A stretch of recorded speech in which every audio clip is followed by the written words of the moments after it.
Thank you, Susie. That was a great talk. And I want to also thank Jerry, because I think a lot of the stuff he talked about is really good pairing with what I'm going to share with you. I'm going to talk to you a little bit about this Stream Quality Index, which is a tool the Southern California Stormwater Monitoring Coalition has developed as a way to try to bring together all this information we're generating, all this sort of information overload we're sort of facing, and how do you make it into a more comprehensible communication tool, as well as a decision support tool. And really, that's really the major challenge we see with the bioassessment, the development of bioassessment program in California.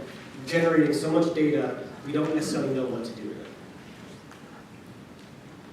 So the SMC, many of you are familiar with it, many of you are participants of it, you've heard about it before. It's a collaborative organization started in 2001 as a way for some of the lead stormwater dischargers and regulatory agencies in California, Southern California, to really put their efforts together, contribute their monitoring efforts, and try to answer regional questions.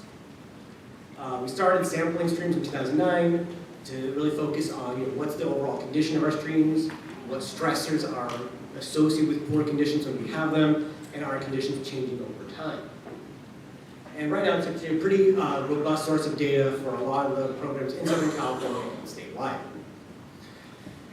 So the challenge is when you're generating all this data, how do you communicate, you have bug data, you have algae data, you have chemistry data, you have habitat data, how do you put it all together in a way that you can really use for rapid communication with non-experts, which is really a fundamental challenge that we all have. Typically, we focus on one indicator at a time, so you've got high CSCI scores, low algae scores, our nitrogen is like this or like that. And it can be really difficult to make sense out of all of it, particularly because they don't always tell you the exact same thing, they don't always agree. So we really need some help with that. There's a lot of different kinds of approaches that you might find in the literature that are, that have some shortcomings. It can be pretty subjective, hard to reproduce, or they might have sort of, I would say, weak technical foundations for ways of trying to bring the data together. We really want to find a new approach for really trying to synthesize our data. So the way we did this, we assembled a technical advisory committee that was, had members from major agencies, both stormwater, we had our CABW agencies, regulatory agencies, as well as some NGOs. So it really wasn't trying to reflect, one sector's agenda, but rather sort of a broad-based perspective on how you should really be integrating our data. We tried to identify the key indicators we wanted to include in our stream quality index. We looked at a number of options for integrating it, and then we tried to road test it. We did this with the SMC as a technical advisor, technical work group that did this, as well as the SWRCB bioassessment work group. So the goals for this index, we're really focusing on the idea of having open communication, trying to make the data accessible to people, even those without necessarily a lot of bioassessment familiarity or expertise. We wanted to link our scores to a number of management options. Like, this is actually very much along the lines of what Jerry was telling you, like, how do you identify where you want to protect and where you want to restore. And we wanted to be able to summarize our biological condition and relate them to the stressors that we thought were likely responsible at these different sites. And the last part really was actually sort of one of the key technical challenges that we were facing. Whenever you're trying to synthesize data and simplify it, you risk losing something. And particularly when you're designing this with a bunch of bioassessment nerds, you don't want to lose the detail out of it. So how do you bring together and simplify all this information without losing the access to all the underlying data? So that was sort of our overall challenge in trying to bring this thing together. So that technical advisory committee basically gave us some key guidance on how to design this index. First thing they told us is that stress and response are different. They're both important aspects of stream condition, but they're not interchangeable things. So basically, condition is not the sum of bugs and chemistry and habitat. You have to be more sophisticated in putting these pieces together. And across the board, they all told us you can't have good indicators obscuring bad indicators, or vice versa. And that meant that you can't really average scores out. So a good bug score and a bad algae score, they're not going to equal overall average condition. And that was not so much a technical perspective, but more just that was their their values are reflected there. That like, you have to be honest. If you have something telling you that there's a bad condition, you can't hide that with other scores. And finally, they wanted us to keep things simple. So this kind of guidance led us to a few major outcomes. One is that we ended up with a categorical index rather than a quantitative index. So you don't end up with like a 6 or a 7. You end up with a, well, you'll see how you get it, but it's a categorical index, not a quantitative. And they wanted us to take what we call like a worst prevails approach. But we took a sort of more nuanced approach to this. So it's not simply tell me the worst thing going on in your stream, but rather, you can't let a bad score hide behind good scores. So these are the indicators we picked. We focused on the CSCI, the ASC, which you've heard a lot about earlier today, as our key response measures of biological conditions. So I told you that response and stress are different. Biology is a measure of response. Chemistry and habitat are measures of stress. For water quality, we looked at total nitrogen, total phosphorus, specific conductivity. And for habitat, we looked at the Index of Physical Habitat Integrity, which I believe Andy presented last year at CABW. And we looked at various CRAM attributes. You heard a lot about CRAM earlier this morning.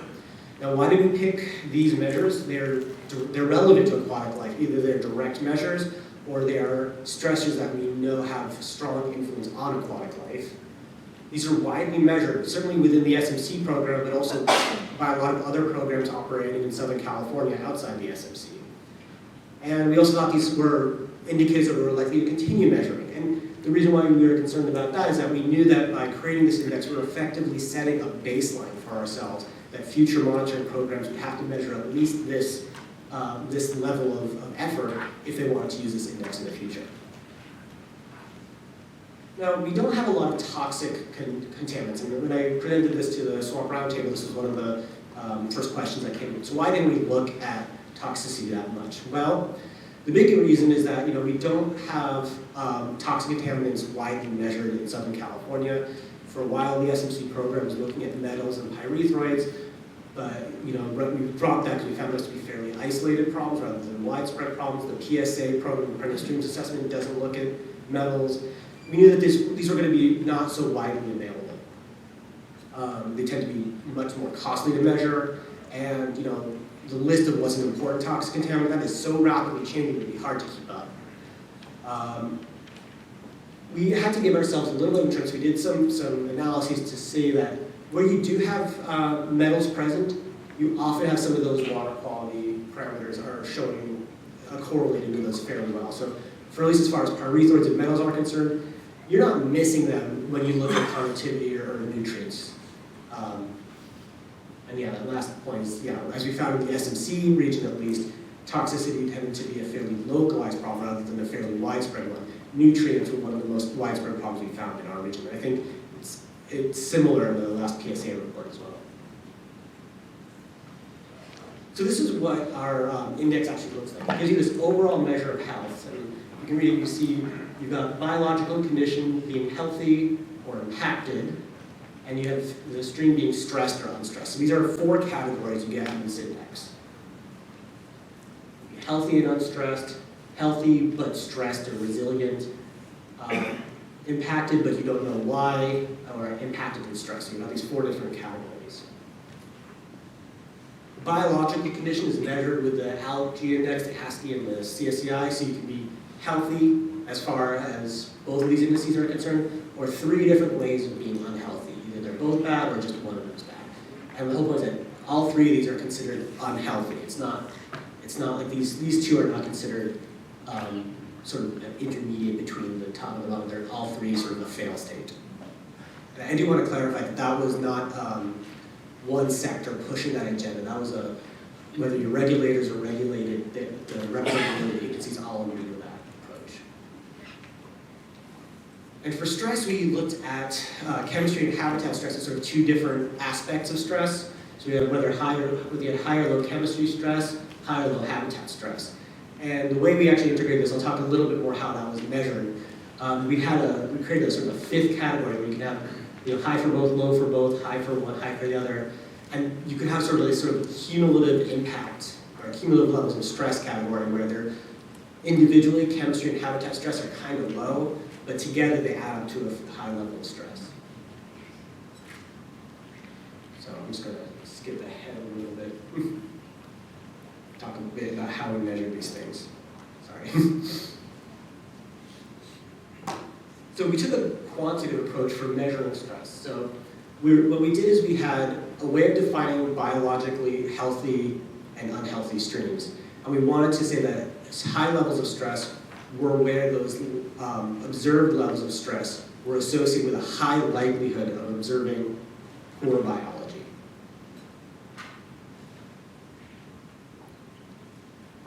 And so, let's get ahead. So basically, we built these statistical models where you look at increasing levels of nitrogen or phosphorus or conductivity, and here you have likelihood of poor biology at these increasing levels. And this is a kind of a novel approach. What's nice about this is that what you end up with, so your probability of chemistry stress here, it's the probability of poor biology given the level of total nitrogen, total phosphorus, and conductivity.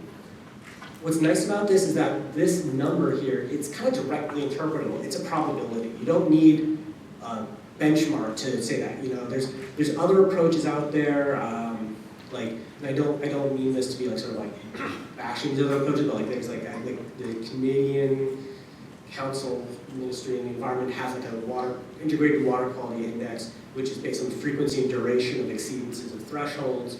What's nice about this approach is that you know what like a 50% probability means. You don't know what a 6 on that index means without knowing a lot about that index. So as a communication tool, I think this works a lot. It has a lot going for it.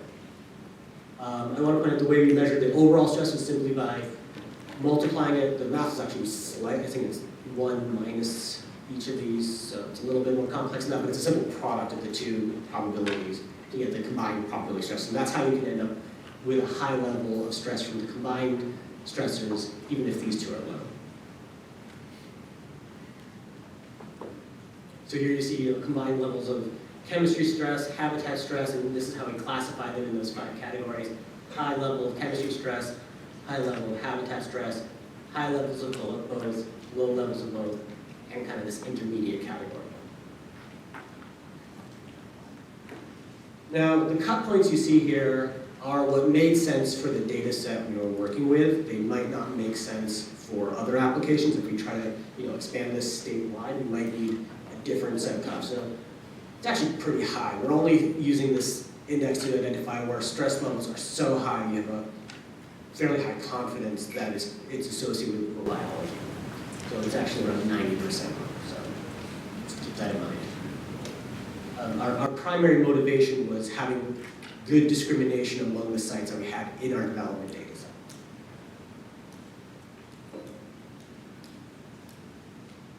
So I just want to go back and contrast this a little bit with some of these approaches, some of the advantages and disadvantages of our approach to measuring stress, and contrast them with, this is the Canadian Council for the Ministry of the Environment. Ours is based on a measured, observed risk from the stressor based on the associations we saw. It's not based on frequency, magnitude, or duration of threshold exceedances. So ours is really designed to be used with this sort of one-time measurements, not these sort of continuous measurements that the other index was designed for. We don't use any thresholds for our stressors. You don't need to have a basin plan standard for nitrogen in order to calculate this, whereas you have to have thresholds either from literature or from regulations for this other approach to understand where you have exceedances. We designed this for single time monitoring events rather than continuous monitoring events. And we also have numbers that we think are directly interpretable rather than having numbers where you need more familiarity with your index to figure out what it means. These last 2 points are what I think are actually kind of the bigger weaknesses of our approach. We can't accommodate missing data easily, and we can't incorporate new indicators easily. So that is kind of a challenge. We can't, if you don't measure CRAM, you can't calculate our index. If you want to start looking at pyrethroids, bifenthrin, you basically have to recalibrate everything to incorporate that. So these are kind of, it's a bit more fixed to a certain kind of monitoring design. So I'm going to show you a little bit about what Southern California looks like. I can think of this as a little bit of a validation, but Here's Southern California. These red areas are the highly developed urban portions of our region. And you can see when you look at biological condition or stress levels, or everything combined, you can see our urban streams are where more of our stress is occurring and where our poor biological conditions are highly focused. And these colors are giving you keys on how to read these maps. So you have overall condition, biological condition, and stress level. This goes back to what I was telling you about how we want to have a synthesized but easily taken apart approach to conveying water quality, or stream quality. You can see in our region we had, lots of stressed and impacted streams, a fair number of these unstressed and good condition streams, and not too many of these like unusual circumstances. So one thing that we invest a lot of focus in is trying to build ways to sort of play with the data and interact with them. So we have this really cool shiny app that we built, SQI, where you can look at your site, compare it to other sites in the region, and really start teasing them apart. And so you might have this one site here in I don't know, part of this, somewhere in Ventura County. You can see overall what's the overall condition, why is it biologically impacted, and what's the stress coming from. And you can look into the indicators and see how they're ranked, on a scale from good to poor. And you can also bring in a lot of useful context, like a landscape map. We also actually brought in some of that state data that Jerry was talking to you about as well. Here, so you can see how your site is scoring compared to what you're expecting it to score given that landscape setting. So what's the best use of this kind of tool? It's basically a good screening approach that, rather than a decision support tool, it's a really great way to sort of work through a lot of data. But it can also help you really start processing all this stuff. So you might figure out where is it you really need to start worrying about things like pesticides or metals. You don't have that information built in here, but you know that these sites that are poor biology and stress poor water country, that's probably where you want to start looking. Like I mentioned, this index doesn't really tolerate data gaps. There are maybe ways you can figure out around it, but we didn't really try to implement any of those. Right now, this index is calibrated specifically for Southern California, but we do think it could be applied to other regions with some recalibration and maybe some revisiting key decisions about what our cutoffs are, what kind of indicators we chose to include. Again, its key purpose is as a communication tool. You can use it to generate report cards for communicating with the public. You can use it to help really start dialogue among stakeholders, and also really help setting some of your regional priorities. Not quite as sophisticated a tool as what Jerry's talking about, but it's really more about how you rapidly communicate some of that synthesis more easily.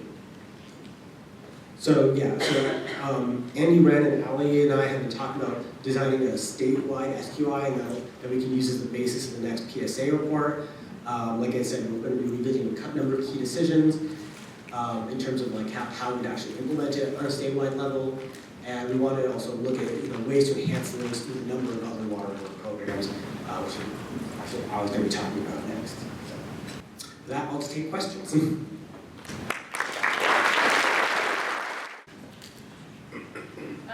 Good job, Raphael. I just had a question. This is a communication tool for the public. I see it looks like you have a fact sheet there that is distributed. Do you have any sense of how the public has received it and any questions on that? And is that sufficient to give them the background understanding?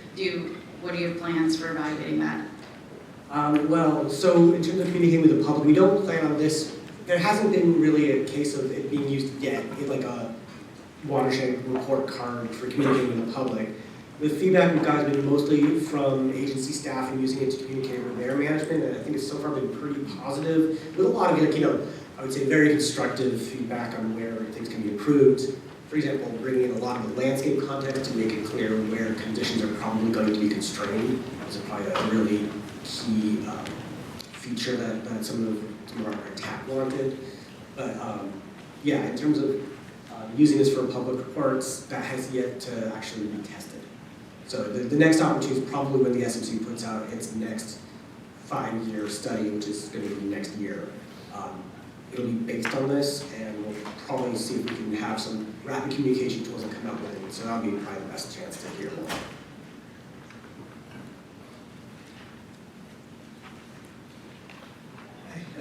Another quick question.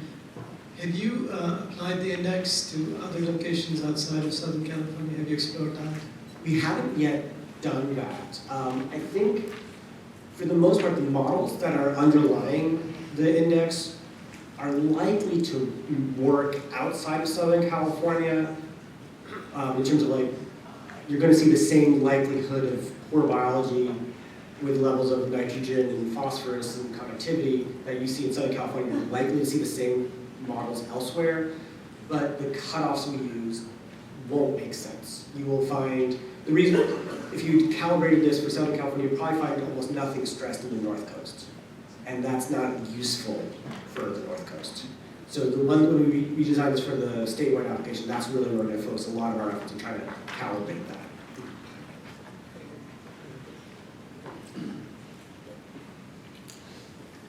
Yeah, good talk. So I'm just wondering about the missing parameter part, whether you couldn't somehow extrapolate. Okay, so there's a number of, depends on what's missing. Yeah. You could certainly show what you do know, the parts you do know. So if you don't have any habitat data, you can say whether it's stress, stuff, you can do that. In terms of like guessing what it could be, is that kind of what you're getting at? Yeah. Well, I mean, based on maybe the land cover or some other things. I mean, actually, I was thinking about this in a little bit to something that Lori was asking you about, what do you do with missing data?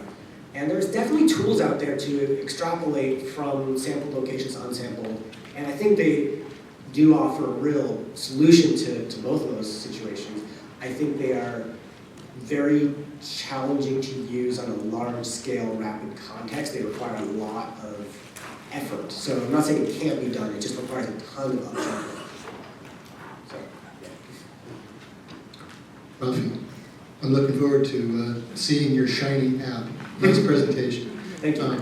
But I'm wondering about how you might incorporate hydrologic context for this, both at individual sites and in a kind of a more long-term context for the sites. That's a great question. I also, before I go further, I want to give all the credit to my colleague Marcus Beck for designing the app and putting it all together.